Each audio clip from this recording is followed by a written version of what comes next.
Thank you for watching, liking, commenting, sharing, and subscribing right now. A few months ago, I made mention of the fact that you could download the Google Android experience in the form of the emulator that's still available through the Google Android SDK from the official website on google.com. And, I played with it a little bit, and it was interesting. I don't know if it was going to be something that I would want to run on a mobile device. However, that said, Google Android phones are starting to pop up, and I know some of you out there have got Google Android in your pocket or on your desk at the moment, including David Concepcion, who writes in with his top 5 reasons on why he likes Android, also noting that he's currently using an iPhone 3G as his primary mobile device. So his first point, to use a baseball analogy, he notes when Apple comes out with a product, they try to hit home runs. But Google's Android strategy is swinging for base hits, it seems.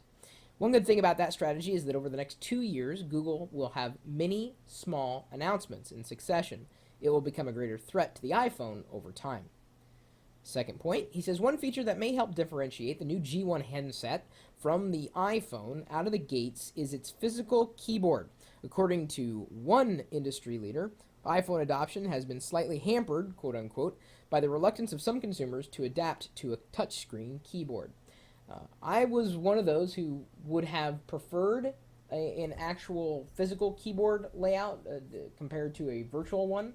But to tell you the truth, I don't mind the virtual iPhone keyboard at all. Even with typos, the autocorrection, I think, does a pretty good job, 90% of the time.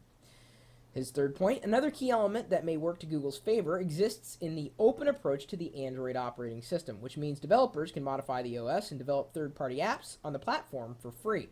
The open nature of the software also means that Android can quickly be modified to run on many devices from the broad majority of mobile carriers. That's true, and that is in direct, opposition to Windows Mobile, which hasn't even been mentioned here. It's like it's the iPhone versus Google Android, and everything else is like a distant third. Number 4. In contrast, Apple has chosen a closed iPhone platform where developers cannot modify or enhance the OS, and third-party developers must pay a nominal fee to belong to a developer group and submit applications to Apple for approval on the App Store. The iPhone OS will also only run on Apple-branded devices. However, the ecosystem which Apple has created with apps in the App Store is nothing compared to what Google may offer. Yeah, that's true. I think Apple's done an okay job with the App Store. They've only had it running for a little while now, and I mean, like months, not even a year. And they continue to make improvements to the App Store. They seem to turn away certain apps that, in my mind, at least from review or what I've heard now that the NDA has been lifted for iPhone developers,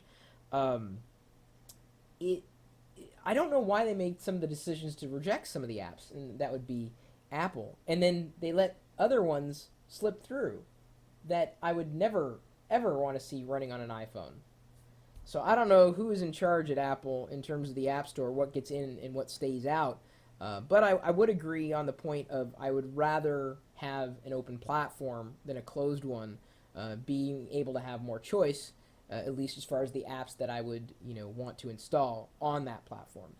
His fifth point, the key differences are that the Amazon store offers 100% unprotected DRM-free tracks, whereas the iTunes store only offers unprotected tracks from one of the major record labels, EMI. There's a catch, however, in that iPhone users can easily plug a pair of headphones into their handset to listen to purchase music, whereas G1 users will be unable to do the same without a USB adapter, given the HTC-developed handset lacks a traditional headphone jack.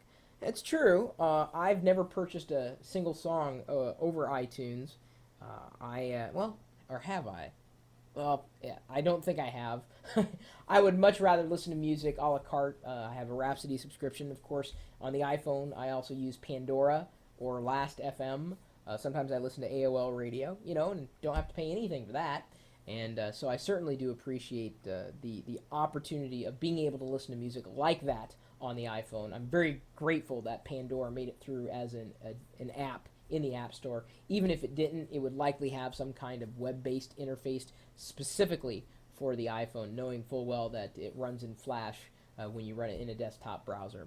So those are 5 points on why the Android operating system may make a formidable opponent to the iPhone operating system.